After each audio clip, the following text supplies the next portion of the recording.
All right. Welcome, everybody. Excited to be here to have this conversation about visual storytelling. And so thank you all for joining us. And we will just go ahead and dive right in. We're just about at noon, so let's get started. My name is Miriam Brousseau. I'm the principal of Tiny Windows Consulting. And Tiny Windows Consulting is a nonprofit strategy and communications consultancy. We work with leaders like you, all wonderful people, in an effort to help them ask bigger questions and tell smaller stories. So we develop communication strategies, run workshops and professional development, and do some cool video and animation work, which is a little bit of what we'll be talking about today. And with that, I would love to, if anyone would like to say hello in the chat, please feel free to introduce yourself. We'd love to know who's here and what you're thinking about. If you have any questions, please feel free to unmute yourself or pop it in the chat, and we will take those along the way. But excited to dive into this conversation with you. Thank you, Janet, for kicking us off. Let's get going. So we're talking today with one of my favorite people on the planet. This is Stu Sufrin, who is an amazing animator. Stu, you want to say hello, tell us a little bit about yourself? Hello, my name's Stu. I'm best well known as Miriam's brother-in-law.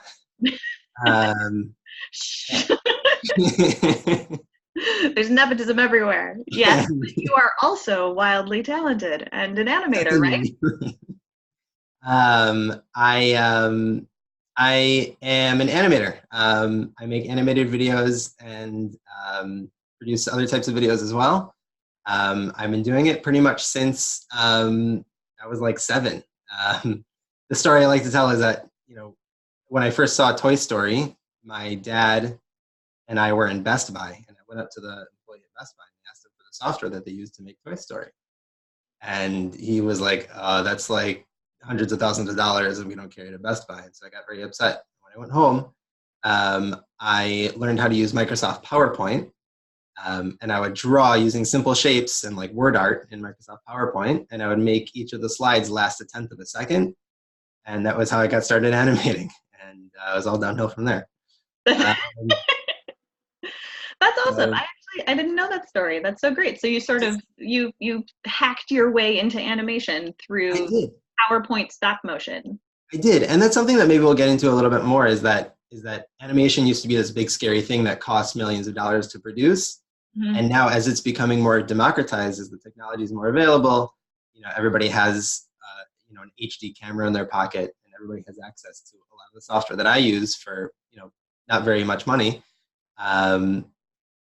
It's everybody's able to tell their own story now, and that's something people do.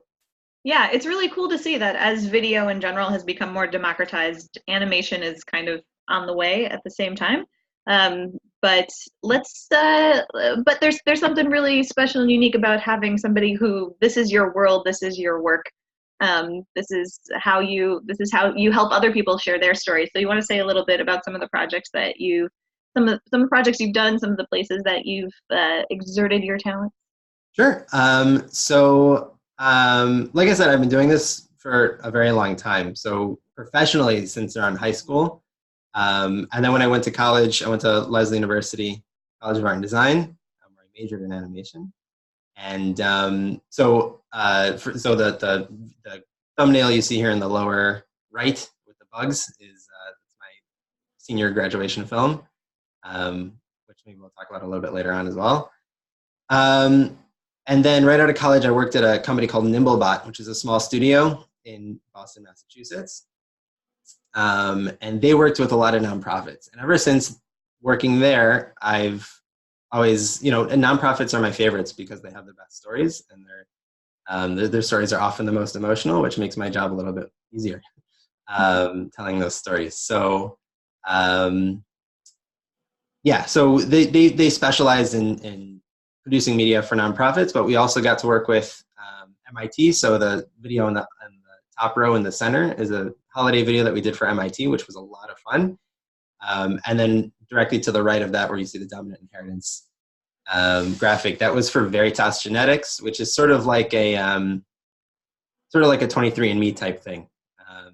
And this is just a video. We did a 6-video series about how genetics works, which was it was a big challenge because we had a lot of really dry information that we had to look interesting, but they also had a team of like 10 scientists who had to approve everything that we did, which was, it was difficult, but I think we had a lot of fun with it, and I think we did a good Super job. cool.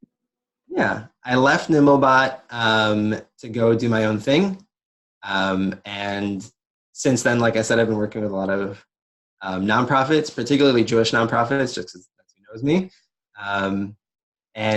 So in the bottom row, in the center, and on the left, those are two videos that I did for a company called Bim Bom, which they produce, short explainer videos about Judaism, and they're always fun to work with.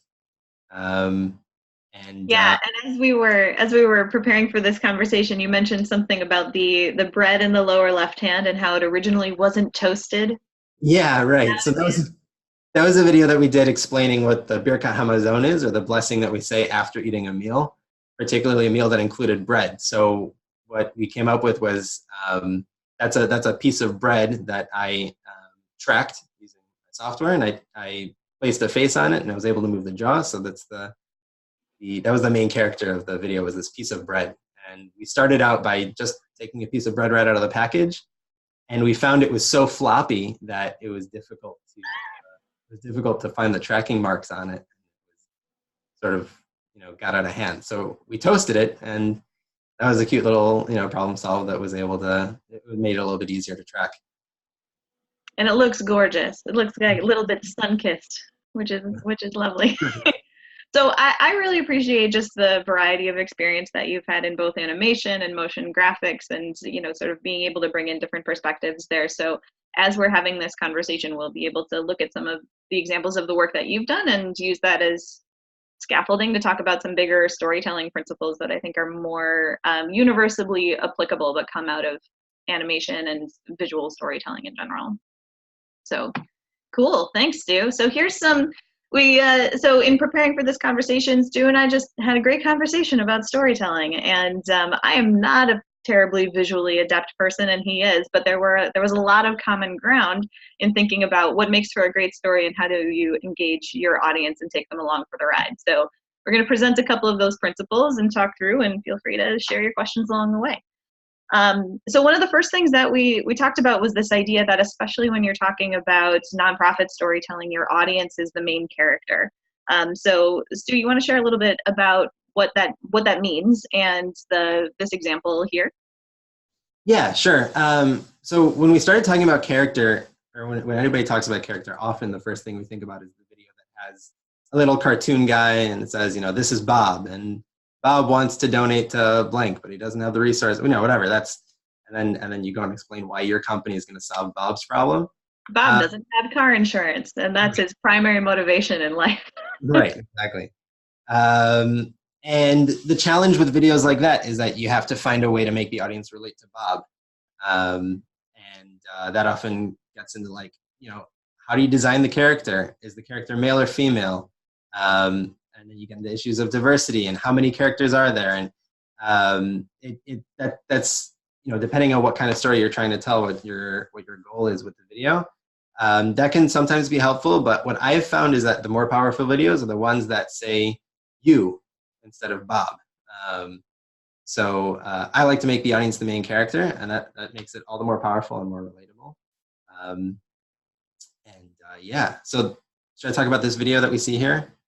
Yeah, I mean, I love that this is a principle that I come back to a lot with the organizations that I work with, is just the idea that the person that you're talking to needs to be able to see themselves in the story, and needs to be able to feel as though, they're the ones moving the action forward. They're the one fulfilling the mission. They're the one whose investment matters in this bigger cause. And so do you want to say a little bit about what this video is and how exactly that idea played out in this example? Sure, yeah. So this was a little bit interesting because this video was for internal circulation. This is for a company called Charles River Labs in Boston. They're a pharmaceutical company, and they have thousands of employees. And they're a little bit controversial because they do animal testing. So maybe they have an image problem, even an image problem, and also a little bit of an employee morale problem. So what they wanted was to create this video showcasing the better side of the company, which is, annually they do a day of service with all of their thousands of employees. And they worked with Rise Against Hunger to package, I don't remember the numbers here. It says 7,200, school lunches, and they packed them in boxes and sent them off to wherever they needed. Mm-hmm. So that was a lot of fun. So what we see here, there are two parts of the video. The first part, we just told the story of the box, and you saw these ingredients mixing into packets, and then the packets being loaded into boxes, and the boxes being loaded into trucks. And then we followed the truck to this facility where the employees are, the Charles River Lab employees are themselves loading the boxes and motivating each other and working together, and it was a beautiful thing to see and to showcase. So they sent this around to their employees, and so in this case, the audience or the main character was the employees themselves, which was, you see themselves in the video, which makes it, all the more obvious that they're, that they are the main character. Yeah, absolutely. And something I really enjoyed about this example, and we'll send the links to the actual videos afterwards, but for the sake of this conversation, it made more sense just to have some screenshots. What I really appreciated about this one is, first of all, it's a combination of live action with that overlay of these really classy kind of motion graphics and typography that bring that initial story to life and kind of supplement what's happening in the real world with these employees. There's a variety of employees that speak throughout the video, so it's weaving in that diversity of voices and talking about how meaningful this day of service is and how proud it makes them to be part of this company and this culture. But it's pretty explicitly saying, like, you are the hero of this story. This is about you, the employee, making a difference through us as an organization and through specifically this day of service. And so that comes together really, really beautifully in here. So that shift from that shift to you is a really key element of that. Let's talk a little bit about this question of another thing that we came to was this idea of how do you want them to feel, being one of those key questions to ask at the beginning. So what's so important about this question, first of all? Because it answers all of the other questions, or it'll help you answer all of the other questions. Any questions you have about color, about music, about typography, about whether you want to go video or animation or motion graphics animation on top of video. This is the first question to ask in any creative project. They say, art is meant to provoke an emotion, and anything that provokes an emotion can be art. So what do you want that emotion to be? And that's I think the most fundamental question you could ask. And so what are some of, can you give either use an example? I mean, we've got a music video example here. We've got the story of Alicia G. Can you share an example of, like, what was the answer to that question, and then how did it play out in the project itself? Sure. So I just finished a video for an organization called Charity. They work with a lot of nonprofits. They're basically like Kickstarter for nonprofits. And what they wanted me to do was to animate their mission statement, which is, their mission statement is empowering every individual to create a better world. And so the prompt basically was, they want their audience to watch this video and come away feeling empowered that they can partner with Charity and be empowered to create a better world immediately. So the first thing I started with there was music. I immediately went to Premium Beat, which is where I get all of my music. And there's even like there's a menu where you can choose, based on music based on emotion. Yeah, actually mood, genre, mood, instrument, tempo. And then once, I sat down with my wife and we listened to this one track over and over again, and we immediately felt empowered just based on the music. So the rest of the job was basically just figuring out what visuals tell the story, and the music set the pace. We figured out color, and just the fact that we had the answer to this question from the beginning, that we want our audience to feel empowered, made everything so much clearer. Yeah, and I really appreciate that even in a conversation about visual storytelling, there's that, there's that full sensory experience and thinking about what role is the music going to play and how do you put all of those things together to get to that emotion, to get to that moment where, I've watched this video and now I feel much more empowered to actually make the change that you're suggesting that I make. Yeah. Can you share a little bit about so one of the examples here is this music video in the lower right, Mhm. which is full of just a lot of bright splashy colors. It uses kind of this watercolor effect in the background. Can you say a little bit about what that video was trying to do and what was the answer to that question for that Sure. project? So this was a really interesting project because it was a music video for a popular Jewish rock band called Eighth Day. And they had partnered with the Ruderman Chabad Inclusion Initiative, which is basically an initiative to make sure that people with disabilities feel included in the Orthodox world, which is always something that we can do better in. And this video is basically just to make that idea go viral. That's what they wanted. So right from the get-go, we had a lot of people involved. And so, throughout the video, we feature, people with disabilities who are Orthodox and, living their lives and showing that they're a part of the community and that they're, capable just like everybody else of everyday things and being a part of the community. So one of the things that a lot of the participants were very sensitive about is that, like, normally when you tell a story, you want to show conflict. You want to show that, like, oh, they feel left out, and then somebody brings them in, and now we can have the bright colors. But a lot of people said, like, we don't want, like, they should never be sad. Like, we don't want to portray any of these people with disabilities as ever being sad. Like, this is just a happy video with no conflict, basically. Yeah. Which makes our job as storytellers, frankly, a little bit like we want to start with conflict and resolve it. Hmm. So that was basically how we ended up with this idea that we have, instead of starting out dark and bringing in color, as we'll see in another example coming up.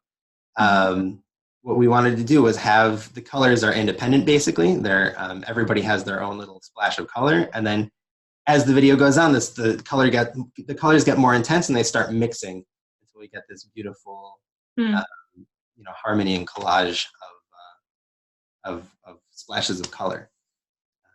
Yeah, so even this environment where it's saying, like, this is the possible state, right? This is Right. the hopeful end game that we're going towards. You're, like, infusing a little bit of that tension by saying, first of all, the colors are more disparate and they actually could come together more. They could be more vibrant. They could be brighter. I think there's a huge, even that little bit, I think, adds energy and engagement to, telling a story in that way. And the role that those visuals play in in this the music is very upbeat, and the whole vibe of the thing is very hopeful and inclusive, and which is exactly what the organization was going for. But even that little bit of tension that is sort of an undercurrent to the whole thing, I think adds a lot of visual interest and keeps you excited about the story.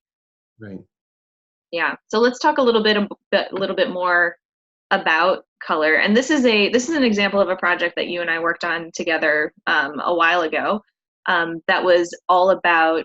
It was a video for a campaign against human trafficking, and the brand colors of this campaign were red and yellow. So Stu, do you want to talk a little bit about what we ended up doing with that to tell that story? Yeah. So this is a better example of maybe how we move from that darkness into light. So we started the video with a lot of dark blues, blacks, and red showing a color of urgency, that this is something that's happening in every city, for example. Just to punch you in the throat that this is real and this is really happening, and the red really helps with that. And we were showing this bird who's from the logo, the United for Freedom logo. And the bird is trapped inside this bubble of darkness. And then at the climax of the video, the bird breaks through the darkness into the yellow. And when you have yellow and red, it's much more of a bright, obviously, hopeful idea. So even throughout the videos, in the beginning, we showed some photographs of, I believe, were those people who were survivors of human trafficking? Yeah, so there's a couple scenes that I didn't select for these screenshots here, but there's a couple scenes at the beginning that are, people in various types of, the degradation of human trafficking and the many, manifestations of that. There are lots of different ways that that plays out. So you do get that conflict of like, here is the problem, and here Yeah. are the examples of the problem, and that's represented with the darks and the reds. And then there's that very clear transition when the bird breaks through. Yeah, and then in the yellow, you can sort of still see behind the words, "You can break the cycle." We had other photographs of, I guess people after, after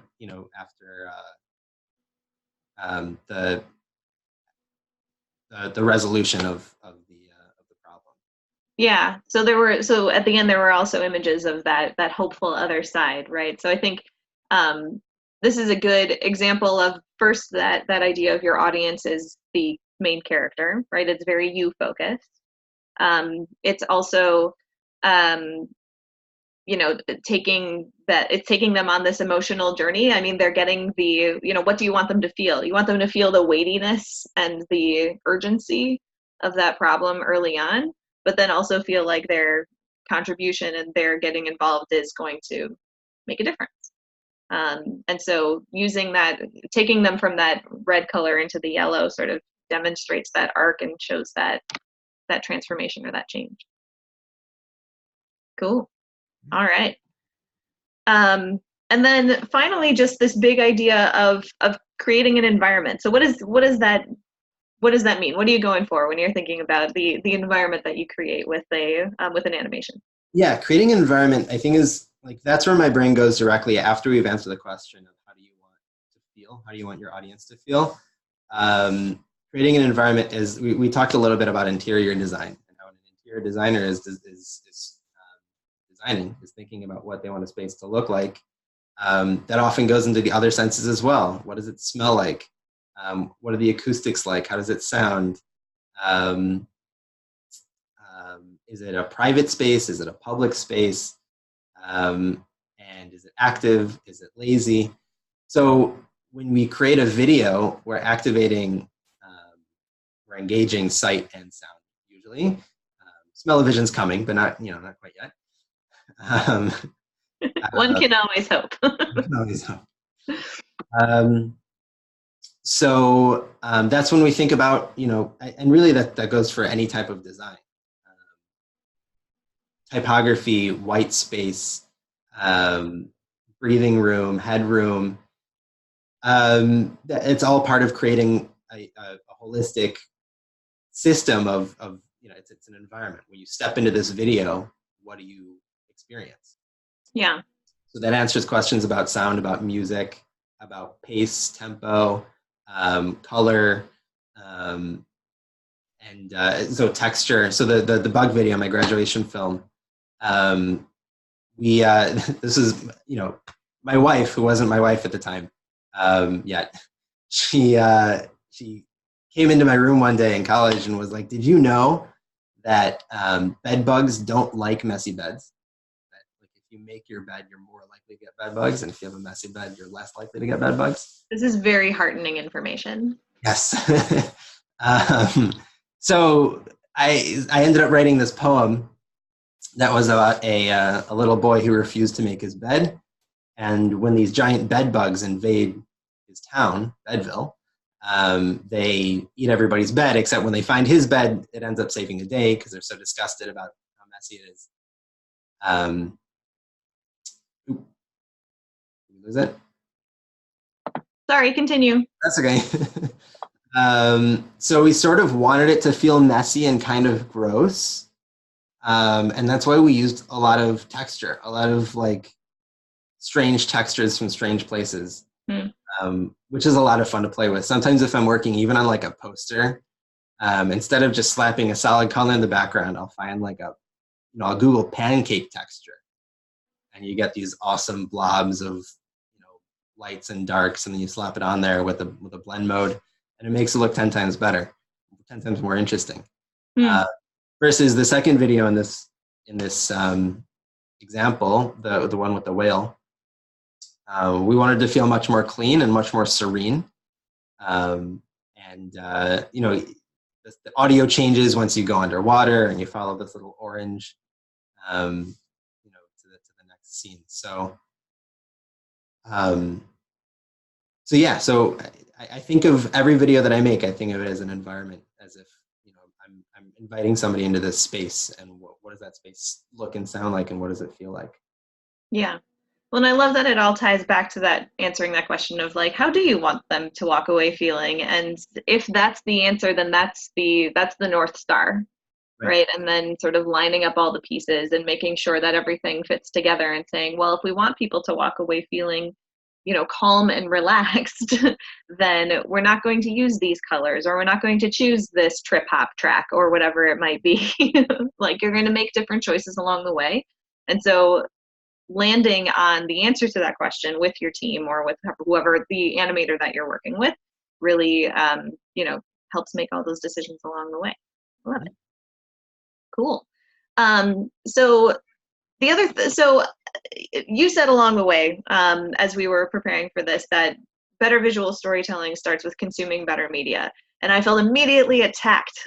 I'm just kidding. Clearly, I've just been bringing it, like watching terrible things. Too many of What my should videos. why is it important that I consume better media? What does that mean? And then we'll look at some examples of what that is.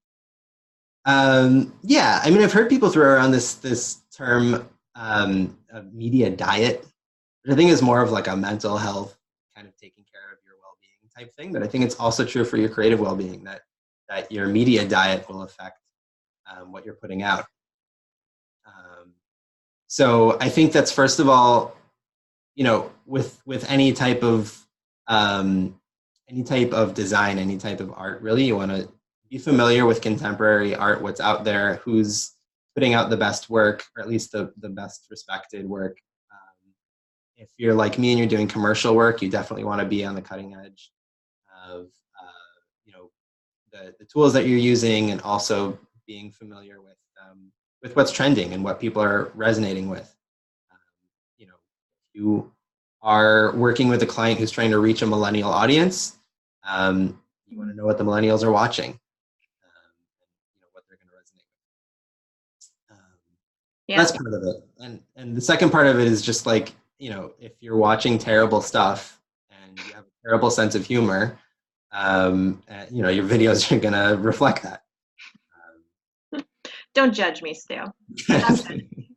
So tell me, so let's look at a couple of examples of things that you suggested for us to dig into and get a perspective on what is some really strong storytelling that's out there now, or what are some ways to look at visual storytelling that may inspire the way that we think about it for our organizations moving forward. So the first one that you told me about was not oceanographer, but motionographer. What is this website? Motionographer is the best of the best, basically. They don't post every day because the best videos don't come out every day. They post only, you know, these are the critically acclaimed commercial videos that are coming out from the best studios in England and France and New York. And this is the best of the best. And so the quickies on the right are usually what I stick to. Those are the just, you know, quick links to the newest and hottest stuff that's coming out. Music videos, commercials. You see Vox there. Vox, New York Times, and what's the other one? Vice, Bloomberg, are all investing in animation. I wonder why? Because animation is a powerful storyteller, especially when you're trying to put out, you're trying to analyze data, explain what, you know, certain statistics mean. You're trying to put out boring news, and you're trying to make it clickable and shareable and exciting for people in my generation, right? So you want to make it look cool. So Vox is about this clip here is actually about the history of psychedelics, which, I mean, obviously, right? It's a good thing someone made that fun, because otherwise it'd be god awful. I'm just kidding. Very cool. So that's a great place to stop to get a sense of both what's trending and what's really high quality to inform what you're thinking about. How about this one? This is Vimeo staff picks. Yeah, Vimeo. So most people I think are probably familiar with Vimeo. If you're not, Vimeo is the classy YouTube. Um, it, it's I think actually Vimeo used to be entirely curated. If I'm not mistaken, Vimeo or YouTube was like anybody could upload anything, and Vimeo was more like you had to have a certain resolution, you had to be like have a portfolio, and you had to be. They've always been much more discerning about the content that they've certainly shared and showcased. Right. So this is so if you go on Vimeo, you go to browse and you find Vimeo staff picks. It's exactly what it sounds like. This is the staff at Vimeo picking the best stuff that's been uploaded recently. And they have the best of the year, best of the month, recently added stuff, and it's just you're going to see quality content when you go there. But the other thing that's cool, Motionographer is just motion graphics and animation. Mm-hmm. Vimeo is everything. You have short films, commercials. Sometimes you'll have like a feature-length film. So it's a great place to start. Cool. All right, and we've got one more to show Yeah. off. This one. This one's a little bit more, I guess, a little bit less directly related to what we're talking about in terms of video. Dribbble with 3 B's. Dribbble is not only curated, but you have to, in order to post, you have to be invited by another designer. Very exclusive. And it's not just animation. They do have some short GIFs of animation or video, motion graphics, that kind of thing. But a lot of it is design. You see your product design, illustration, progress, logo design. So it just gives you a little bit of everything. And I think it's really good for learning about design trends in general, not just video, but in the entire design world. Yeah. Yeah, that's cool to be able to see how different ideas are being expressed through images and graphics, and whether they move or not. To be able to get a pulse on how people are thinking in those ways, I think is really useful. Awesome. All right. So we also wanted to leave everyone with a few practical tips about, if you're going to be creating these things on your own, it's one thing. If you're going to be working with an animator, then it's bringing in a whole other set of implications and relationships and opportunities. And so we had a few tips for thinking about if that's something that you're considering for your organization. So we came down to budget, timeline, and examples are some key things to have ready in your pocket when you're thinking about, bringing an animator in for a particular project. So Stu, you want to talk about each of these things and how you think about them as, being on the animator side of the work? Sure. Yeah. I think these are certainly good tips for working with an animator, but I think it's true for working with any kind of creative. It's good to know your budget, timeline, and to have examples of what you're looking for. Budget is pretty important. I think, my favorite clients are the ones that come to me with a number and say, we have this much money and we want to make this happen. Is it possible? What can you do, with this much money? People like me are in this business not because we like to talk about money and we like to come up with budgets and figure out, what our rates are going to be and that kind of thing. That's our least favorite thing to do. So when you come to us with a number, that's the best, and makes things go a lot smoother, especially because video has such a large range. You can make a video for $50 and you can make a video for $50,000, and it depends on who you're working with and what your story is and what your goal is, who you're trying to reach as well. Yeah, and just very quickly, sometimes the $50 video is the way to go, because if you're looking for gritty, raw, authentic, off the cuff, something that's really going to speak to people in the moment and doesn't feel too polished, then actually not spending the money on a real professional video may work in your favor. But there are certainly other cases where if you're really looking to create a showcase piece that's going to tell your story for a while and that you're going to be able to use to develop other content, that it's going to be relevant both online or in a in a presentation for board members, at a gala event, whatever it might be, then that's the time where you want to take those dollars and really invest, and say, this is going to be worth, it's going to pay off in many more ways than we might even expect. Yeah, there's actually a great series of videos that Wistia put out. I don't know if you're familiar with Wistia. I'm not sure exactly what they do, but they put out a lot of articles and products that help organizations tell stories in video form. So one of the things that they put out is to help people understand what video costs. They made a commercial for Wistia for themselves. The series was called, I think it was 1,000, 10,000, 100,000. Mm-hmm. What they did was they made the same video for $1,000, for $10,000, and for $100,000. See the difference. And you know, some people might like the $1,000 version better. Sure. For what they need. Yeah. Yeah. I'll send you the link and maybe you can share it with people after. Yeah, we'll share links to all of these things in the follow-up to this conversation. And then timeline, I think I agree with you that these are good points for working with any creative, but certainly budgeting on an extra 25 or 30% of the time that you expect that it might actually take is a good buffer. Because things happen, right? With people and with projects, and being prepared for that from the get-go is a healthy perspective to take. Yeah. And examples. So talk a little bit about the role of having some examples. Yeah, I mean, I think this goes back to that first question that we asked of how do you want your audience to feel? It's really helpful if you say, for example, going back to that other the video that we were talking about somebody who wanted to make their audience feel empowered. You know, they come to me and they say, I want my audience to feel empowered in 30 seconds, right? And here's the budget. And then they say, here is a video that made me feel empowered and why. Here's another video that made me feel empowered. And then now we can have a conversation about, like, well, maybe it's the music that's doing most of the heavy lifting, or maybe it's the color that's doing most of the heavy lifting. Maybe they had a really compelling character design. And now we can really pick it apart and have a sit down where we figure out what they're looking for. Mm-hmm. Yeah, and I think that also goes back to the media diet conversation of saying, like, if you're being exposed to all these really interesting things, and you're much more able to point to things and say, like, oh, well, actually, now that I've, you know, had a little bit of this kind of animation, a little bit of this motion graphics, I really have a sense of what I think fits with my organization, with my mission, with the voice that we're trying to put out into the world.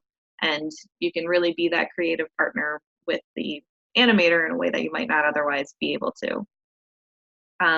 Which that was the other part of our conversation from before, is this idea of, you know, creating that kind of partnership with the animator and really, you know, respecting what they're bringing to the table. You're not hiring Canva. Right. Right. So there's more to it than simple execution or implementation. So how does that play out a little bit for you, Stu, when you've had people who you feel like are creative partners with you and kind of, you know, build that relationship? It's great. I mean, everybody's different. I've had clients who know exactly what they want and sort of just want me to execute it. But what's great about other clients is that they are, you know, when you talk about partnership, right? The key to partnership is trust. So they come to me and they say, I need this to happen. And you know, guys like, you know, people in this creative industry, they know what's fun for them, what they can, like, nail, and they know, like, you know, I know this is the style that you are looking for. I think it could be more compelling in this other style, and I know I can crush it if we go with this style. And it's going to be an awesome video. Best case scenario is the client trusts that and says, like, yeah, let's just go with that. Mm-hmm. Yeah. Awesome. Sort of. Yeah. Love it. All right. Are there any other questions that have come up along the way for folks in our conversation now? Feel free to unmute or pop them in the chat. It's always fun to talk with you, Stu, and get a little bit of insight into the work that you're doing behind the scenes, especially for those of us that are not the hands-on creators of all this stuff. Awesome. I have a question or thought. So I actually used to work for a film production company, although since I've been out of that biz for 6 years, I feel like I now know nothing because that industry moves really quickly. Yeah. Um, and working mostly with nonprofits now, obviously we'll take budget off the table. That's the number one thing that anyone is ever going to ask me about. But as far as case studies or how it's really like made an impact for nonprofits outside of really, really huge ones that have the big budgets, are there any good touchstones or starting points? I'm definitely looking forward to seeing the 1,000, 10,000, 100,000 videos, but just any suggestions around conversation starters, or, hey, this group had only $5,000 to start with, but they did this video and got X more donations, X more website views, anything like that. Yeah, so the first thing that comes to mind is if you go to the actual production houses websites. So if you, for example, if you see a video that you like, find out who made it. It's very simple, especially if you're on Vimeo or Motionographer. Find out who made it, go to their website, and they almost always will have case studies. They probably won't talk about budget in the case study on their website, but they'll discuss what the goal was, how we achieved it. And I think that's a pretty good resource for understanding process, etc. Other than that, Motionographer will sometimes talk about process. So on that Motionographer slide we saw on the right side, they had the quickies, those short snippets, and then on the left-hand side they had articles, and those articles are also really helpful. Articles sometimes will be about, like, this is this awesome motion designer and they just put out a new reel, let's interview them. This motion designer just left this ginormous studio to go independent. Talk about them, talk about why they did that. And those will sometimes delve into a certain video that was really successful and became really popular. And we'll talk about why. They just did actually a wonderful article about Hassan Minaj's show. What's it called? Hassan Minaj. Oh. I don't remember. Hassan Okay, Minaj being awesome something. Yeah, so his show is really visually interesting. Whatever you think about what he's actually saying, but the background is he has a bunch of screens and they're all different shapes, and it's all motion graphics, and it's really just mind-blowing motion graphics. So Motionographer did an article with the designers who put that on and talk about how they designed the set for motion graphics and how they thought about how they were going to film it, and tell any story that comes through the desk of Hassan Minaj. I think part of Beth, I think part of what you're getting at in your question is just how do you make the case for investing in any kind of creative production in a nonprofit? Is that sort of where you're going? Yeah, and I mean, I feel like I'm pretty uniquely positioned to make the case generally, but it's helpful to do a little thinking around where to get the specific examples instead of the, okay, yeah, you're always telling us that we should do more towards telling stories in a dynamic way. We get it. And I mean, I've worked a lot of productions. I can speak that language, but sort of bridging the gap for the nonprofit world and seeing where there's also this hesitation. And that's why I think some people, the $1,000 video might appeal to them. I know at least the CEO I primarily work with is always afraid of looking like we spent too much money making a marketing piece look good. Like if we're saying we're hat in hand, we need to meet these fundraising goals, we don't have enough money, we don't want to have this big polished piece. So just sort of like working through that of like what is both low budget and looks good but doesn't look too good is a lot of the conversations I'm having. So resources around that are super helpful. Yeah, there's a big sort of psychological dance around all of that. And I think there's also a little bit of expectation setting.